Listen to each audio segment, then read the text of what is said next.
अरविंद केजरीवाल के पास एक 300 पन्नों की तथाकथित रिपोर्ट हुआ करती थी, जिसमें शीला दीक्षित के भ्रष्टाचार का कथित कच्चा चिट्ठा था बकौल अरविंद केजरीवाल। अन्ना आंदोलन के बाद दिल्ली में अरविंद केजरीवाल की लोकप्रियता चरम पर थी। 10 सालों से केंद्र में कांग्रेस की सरकार थी, जिससे लोग तंग आ चुके थे। भ्रष्टाचार की खबरें आए दिन सुर्खियों में छाई रहती थी। उसी दौर में अरविंद केजरीवाल ने नई दिल्ली सीट पर शीला दीक्षित के खिलाफ चुनाव लड़ने का फैसला किया। अरविंद केजरीवाल ने 15 सालों तक दिल्ली की मुख्यमंत्री रही शीला दीक्षित को हरा भी दिया। यह अलग बात है कि मुख्यमंत्री बनने के बाद अरविंद केजरीवाल ने कभी भी शीला दीक्षित के भ्रष्टाचार वाली उस तथाकथित फाइल का न तो जिक्र किया, न उस पर कोई एक्शन लिया। 10 सालों बाद अरविंद केजरीवाल उसी मुहाने पर खड़े हैं जहां शीला दीक्षित थी। नई दिल्ली सीट पर अरविंद केजरीवाल के सामने दो पूर्व मुख्यमंत्रियों के बेटे चुनावी मैदान में हैं। कांग्रेस से संदीप दीक्षित और बीजेपी से प्रवेश वर्मा। दोनों का दावा है कि केजरीवाल चुनाव हार रहे हैं। अच्छा रहा, मेहनत करी है और मुझे पूरा विश्वास है कि अच्छा रहेगा, रिजल्ट अच्छा रहेगा जी। जैसे आपने गए मुद्दे थे जो आपने उठाए इस बार के जो कैंपेन में सर, वो प्रबल मुद्दे आपने अगर देखिए, मेन चीज तो है लोग अपना भविष्य देख रहे हैं और उनको भविष्य जो है नहीं दिख रहा है, उनको रोजगार नहीं मिल रहा है, उनको दिल्ली में अच्छा विकास नहीं दिख रहा है और उनको ये दिख रहा है कि कुछ पार्टियां केवल लोभ का काम कर रही हैं, ये देना वो देना। उसके अलावा उनके भविष्य के निर्माण में आम आदमी पार्टी और बीजेपी बहुत पिछड़ी हुई दिख रही है।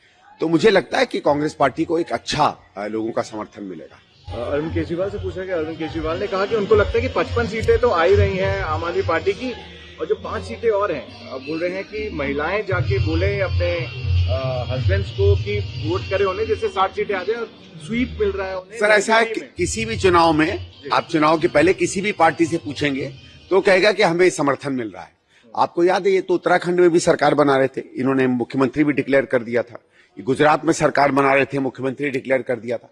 तो सरकार कहने से नहीं होती है, वोट पड़ेगा तब देखेंगे। 8 तारीख को पता चल जाएगा किसकी सरकार बन रही है। अगले प्रश्न मेरा रहेगा, जिस तरीके से उन्होंने कहा कि अभी एक खुलेआम गुंडागर्दी चल रही है क्योंकि सीएम ने शिकायत करी इलेक्शन कमीशन को, दिल्ली पुलिस ने सीएम के खिलाफ ही मुकदमा कर दिया। उन्होंने कहा कि अब इलेक्शन कमीशन भी सरकार जो अभी केंद्र में है उनके लिए बैटिंग कर रही है। ये जैसा कशी हमने कुछ दिनों से देखी है। नहीं वो ठीक है, लेकिन इन दोनों पार्टियों को इतनी दिक्कत क्यों हो रही है? कैंपेन करिए ना, आप कैंपेन करिए। आप ही आपस में लड़ते फिर रहे हो क्योंकि आपको वोट नहीं मिल रहा है। कांग्रेस पार्टी तो कंप्लेंट नहीं कर रही है क्योंकि हम इलेक्शन लड़ रहे हैं। हाँ, कुछ गलत काम हो रहे हैं, पर आम आदमी पार्टी भी बताए ना भाई, हमारे कार्यकर्ताओं को तो बीजेपी वाले भी चीजें बांटते हुए मिले हैं, आम आदमी पार्टी वाले भी चीजें बांटते हुए मिले हैं। मुझे कुछ आम आदमी पार्टी के कार्यकर्ताओं ने कहा कि अब की बार भाई साहब बहुत बांटना पड़ रहा है, बहुत पैसा खर्च हो रहा है क्योंकि वोट नहीं पड़ रहा है। तो आप एक दूसरे पे उंगली क्यों उठाते हो? जो गलत काम है वो करना बंद कर दो, अपने आप झगड़े बंद हो जाएंगे। आखिरी प्रश्न मेरा रहेगा सर, जिस तरीके से शीला जी का एक लेगेसी आप इस बार लेके जा रहे हैं, कितना ज्यादा आपने जैसे शीला जी को मिस किया इस मामले में? देखिए, शीला जी की लेगेसी पे वोट नहीं है, उनके काम से हम लोग एक भरोसा लेकर आते हैं कि नहीं, अगर क्योंकि कांग्रेस ने काम किया था वो हम काम करेंगे। आज दिल्ली का हर व्यक्ति, चाहे वो बीजेपी का वोटर हो चाहे कांग्रेस का वोटर हो, और काफी हद तक जो कांग्रेस का वोटर आम आदमी में गया है वो शीला जी की याद कर रहा है। एक आपिश टाइप का वोटर है जिसको कोई लेना देना नहीं है, जिसको कोई समझ नहीं है दिल्ली की, वो आज भी शीला जी के खिलाफ बहुत उल्टी सीधी तरीके की बातें करता है। आप देखते रहिएगा, उनको गाली गलौज और शीला जी को बदनाम करने के अलावा कुछ नहीं आता, जो आम आदमी पार्टी का मूल कैरेक्टर है। प्रवेश वर्मा जी, बहुत आपने काम किया है अपनी सीट पर और बहुत बड़ा टारगेट आपने रखा है कि आपको अरविंद केजरीवाल जी को नई दिल्ली की सीट से हराना है। आज वोटिंग हो चुकी है, ईवीएम में वोट दर्ज हो चुके हैं। प्रवेश वर्मा जी, क्या कहेंगे, कितने कॉन्फिडेंट हैं आप कि यहां पर जीत बीजेपी की होगी और अरविंद केजरीवाल को आप हरा पाएंगे?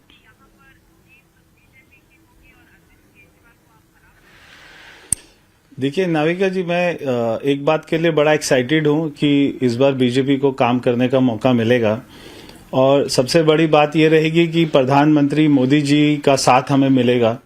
10 साल से ये हमारा दुर्भाग्य था और ये जो है खास तौर पे दिल्ली का दुर्भाग्य था कि मोदी जी के विजन को हम यहाँ पर दिल्ली में उसका फायदा नहीं उठा पा रहे थे। चाहे वो आयुष्मान योजना थी, चाहे वो यमुना रिवर फ्रंट की बात थी, बहुत सारे काम हम उनके साथ में मिलकर कर सकते थे, मगर हमको ये मौका मिलेगा कि देश की सरकार और दिल्ली की सरकार एक ही होगी, कोई झगड़ा नहीं होगा, कोई कारण नहीं होगा, सारे काम हमारे ही होंगे और हम दिल्ली के लोगों को करके दिखाएंगे। परवेश वर्मा जी, जो कहते हैं ना कि $1 बिलियन क्वेश्चन यही है कि क्या आप आम आदमी पार्टी को हरा पाएंगे, क्योंकि रुझान कुछ मिक्स्ड आए हैं एग्जिट पोल्स के, लेकिन उससे भी बड़ा सवाल, क्या आप अरविंद केजरीवाल को हरा पाएंगे, क्योंकि दावा आपका यही था।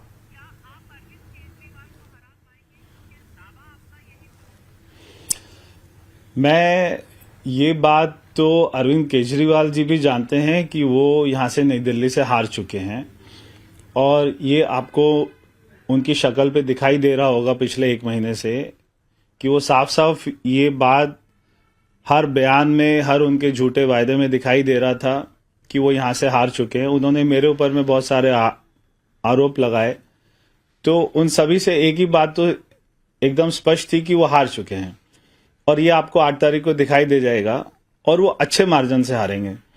देश के लोगों के अंदर में एक ये भ्रम था कि अरविंद केजरीवाल हार नहीं सकता है, तो ये सभी का भ्रम ये टूटेगा और आम आदमी पार्टी का ना तो कोई भूत था ना कोई भविष्य है और 8 तारीख को पूरी की पूरी आम आदमी पार्टी ही खत्म हो जाएगी। वोटिंग के बाद आए तमाम एग्जिट पोल भी बता रहे हैं कि अरविंद केजरीवाल नई दिल्ली सीट पर मुश्किल में फंस सकते हैं। ऐसे में अगर अरविंद केजरीवाल अपना चुनाव हार गए तो ये एक बड़ा उलटफेर माना जाएगा। हालांकि अरविंद केजरीवाल के सिपहसालार और राज्यसभा सांसद संजय सिंह ने बीजेपी पर आरोप लगा दिया है कि नतीजों से पहले ही वो आपके विधायक तोड़ने की कोशिश कर रही। सभी पत्रकार बंधुओं को नमस्कार। लोकतंत्र को कुचलने, विधायकों की खरीद फरोख्त करने, सरकारों को गिराने और तोड़ने की सबसे माहिर पार्टी भारतीय जनता पार्टी ने दिल्ली के चुनाव में अपनी हार मान ली और इसी के कारण हम लोग आज सुबह से अपने विधायकों से बातचीत कर रहे हैं और बहुत सारे विधायकों ने मुझे सूचना दिया फोन करके। 7 विधायकों के पास 15-15 करोड़ रुपए लेकर पार्टी छोड़ने का, पार्टी तोड़ने का, भारतीय जनता पार्टी में शामिल होने का ऑफर अब तक आ चुका है। 7 विधायकों के पास, आम आदमी पार्टी के 7 विधायक जो चुनाव लड़ रहे हैं, उनके पास फोन आया भारतीय जनता पार्टी के उन तत्वों के द्वारा, 1-2 से मुलाकात करके भी ऑफर दिया गया कि जिसमें कि वो 15 करोड़ रुपए देने के लिए बात कर रहे हैं और आम आदमी पार्टी छोड़कर भारतीय जनता पार्टी के साथ तोड़फोड़ करके सरकार बनाने के लिए शामिल होने की बात कर रहे हैं। इस पूरे मामले में हमने अपने विधायकों को कहा है, जो हमारे चुनाव लड़ रहे प्रत्याशी, उसमें से कुछ मौजूदा विधायक हैं, कुछ चुनाव लड़ रहे हैं, सबको हमने बोल दिया है कि जितनी भी कॉल इस तरह की आए उसके ऑडियो रिकॉर्डिंग आप कीजिए और इसकी शिकायत, बाकायदा इसकी सूचना दी जाएगी, नंबर 1। और दूसरा, अगर कोई आपसे मुलाकात करके ऑफर करता है तो उसका वीडियो बनाइए हिडन कैमरा लगा के और उसकी सूचना मीडिया को और सबको फिर दी जाएगी। तो हमने अपने विधायकों को सचेत कर दिया है, सावधान कर दिया है, अपने सभी लोगों को सजग रहने के लिए किया है। लेकिन 2 बातें बिल्कुल स्पष्ट हो गई हैं। नंबर 1, काउंटिंग से पहले 8 फरवरी के पहले भारतीय जनता पार्टी ने अपनी हार मान ली है, बुरी तरीके से बीजेपी हार रही है, नंबर 1। नंबर 2, जो खरीद फरोख्त और तो लोकतंत्र को कुचलने का, तोड़फोड़ करने का तरीका वो पूरे देश में अपनाते हैं, वो प्रयोग उन्होंने दिल्ली में भी शुरू कर दिया है, जिसको कई बार वो लोग ऑपरेशन लोटस और पता नहीं क्या क्या नाम देते हैं। तो ये दो बहुत महत्वपूर्ण बातें थी जो आपको आपके साथ साझा करनी थी। हमने अपने विधायकों को सजग और सचेत कर दिया है कि कोई भी इस तरह की कॉल आए तो उसको रिकॉर्ड कीजिए, कोई भी ऐसे मुलाकात करने आए तो उसका हिडन कैमरा लगा के वीडियो। कुल मिलाकर 8 फरवरी की शाम तक ये पता चल जाएगा कि क्या केजरीवाल भी शीला दीक्षित की तरह उसी नई दिल्ली सीट पर मुख्यमंत्री के चेहरे के तौर पर चुनावी शिकस्त देखेंगे या बाजीगरी दिखाते हुए अंतिम मौके पर जीत की राह तलाश लेंगे। महज चंद घंटों बाद इसका खुलासा हो जाएगा।